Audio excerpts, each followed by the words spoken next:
is in the building. The other day I was chilling on PlayStation getting completely destroyed in Warzone and I got a message from one of you guys. In your opinion, what is the best year in WWE history? And I said probably 2000. When you raise the question on what is the best year in WWE, most people will say 2000. It was the Attitude Era at its peak. But the issue is, I was 2 years old, so as much as I love 2000, going back and watching it, growing up playing WrestleMania 2000, as much as I know it's amazing, there's one year that to me will always be the best. There's one year to me that will always be my favorite because I lived it. 2005.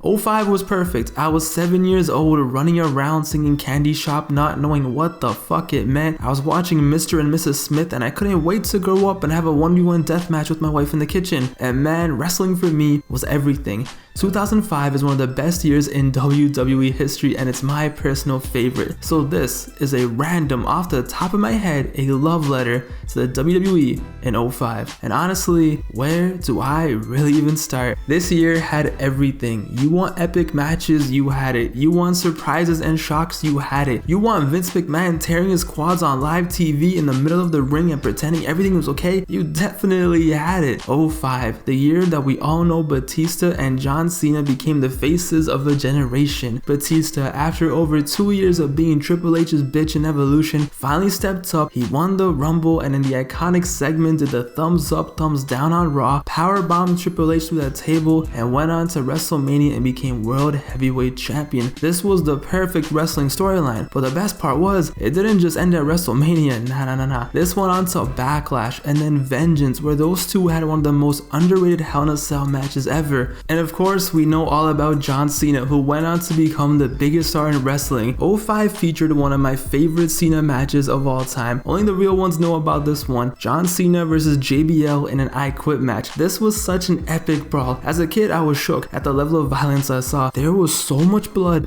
it didn't make sense. But Cena came off as the biggest badass ever. And we also learned that Cena is not afraid of blood at all. He definitely pleasures his girl every day of the month. GG. This was the year that Cena became the man, and that itself makes this year just so special to me because you all know that Cena is my favorite wrestler of all time. I'll never forget the night I tuned into Raw expecting it to be just another episode, and it happened to be the night that Cena got drafted to Raw. When he came out and the crowd was going crazy, I get chills just thinking about it. Batista showed up on SmackDown that month after JBL thought he won the new SmackDown Championship, and it was just as special. The whole draft in 05 holds a special place in my heart. Check out Wrestling Premier's recent video on it. Cena went to Raw and spent the second half of the year feuding with Jericho and Angle. Batista became the face of SmackDown and it was just perfect, leading to this being the cover of SVR 2006. Looking back at WrestleMania that year, we had the first ever Money in the Bank match, the first true Undertaker streak match, the crowning of two champions, and one of the best wrestling matches ever. Kurt Angle and Shawn Michaels were simply on a mission. What started in the Rumble match when Angle destroyed Shawn led to magic. We would get Angle attacking Shawn on Raw, Shawn sneaking up on Angle on SmackDown, Kurt Angle singing "I'm just a sexy Kurt" in a segment that will never not make me laugh. I'm just a sexy Kurt.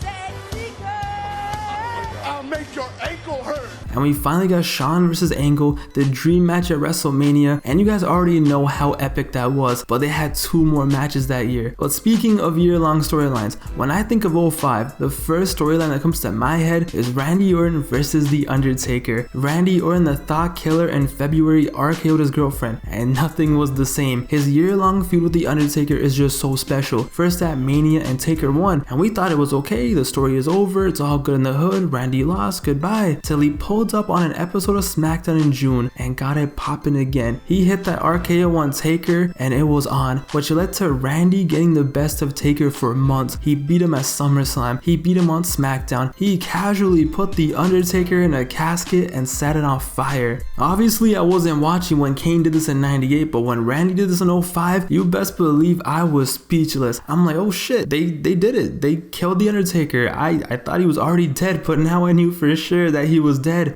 But nope, that just led to The Undertaker coming back at Survivor Series, walking out of the casket on fire, going into that ring and destroying everything in sight. And then they had that Hell in a Cell match in December. Fam, 2005 just had it all. We got an Elimination Chamber, the first Money in the Bank, 2 Hell in a Cell matches, an I Quit match, a casket match, a ladder match, not because they had to have one because the pay-per-view was called Hell in a Cell. Nah, they had those matches because they all made sense in the storyline, especially the ladder match. Yeah, definitely, especially the ladder match for the custody of a child. Wait, what? Yeah, the year that Rey Mysterio and Eddie Guerrero feuded for months, and Eddie got so salty that he couldn't beat Rey that he started telling the world that he was actually Dominic's father. I'm your papi, Dominic, which led to a ladder match, and what a time it was to be alive. Wait, but you thought that was wild? No, don't forget, on that same show in SummerSlam 05, Hulk Hogan came back, took on HBK at SummerSlam, politicked his way to a win, which led to Shawn Michaels overselling like his life depended on it. This was when for one night Shawn Michaels was in full 1997 mode. Hogan was making his entrance and Shawn Michaels out here burying himself. This was the match where Shawn Michaels got hit with the big boot and you would think this man got assassinated. You gotta love it. And speaking of Shawn Michaels, you can't talk about 05 HBK and not mention that legendary promo he cut in Montreal. Who's your daddy, Montreal?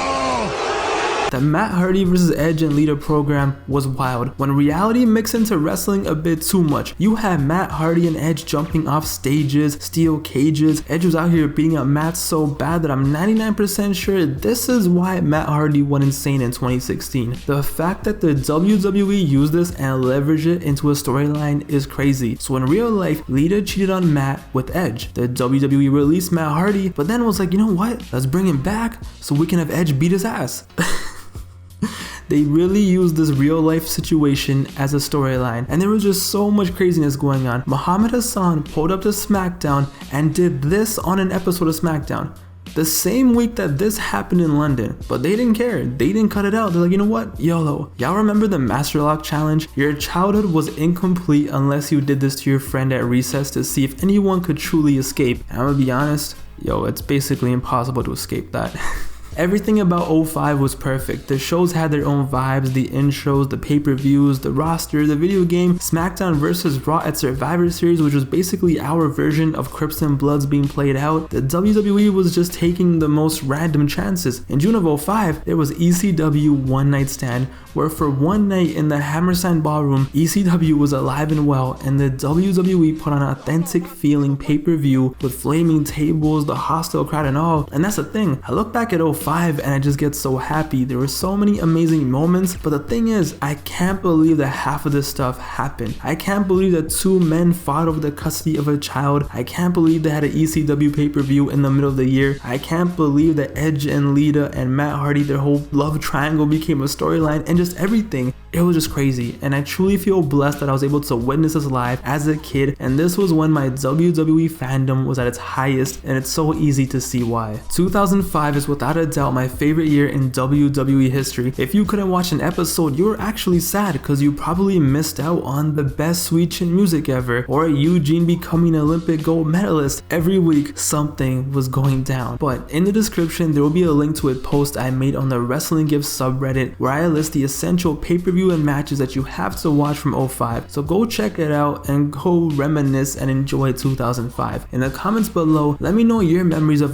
05. And honestly, let me know what is your favorite year in WWE history. It's your boy Pav, aka WrestlinGifs, and I just want to say thank you guys for watching. I know this video was all over the place, but honestly, I just wanted to sit here and reminisce about 2005 when wrestling was at its peak for me. But I truly hope you guys enjoyed. Leave your comments below, like, comment, subscribe, let me know what's good. Go check out the subreddit, go check out the Patreon. I swear I'll actually post now. And I just want to say once again thank you and see you guys later.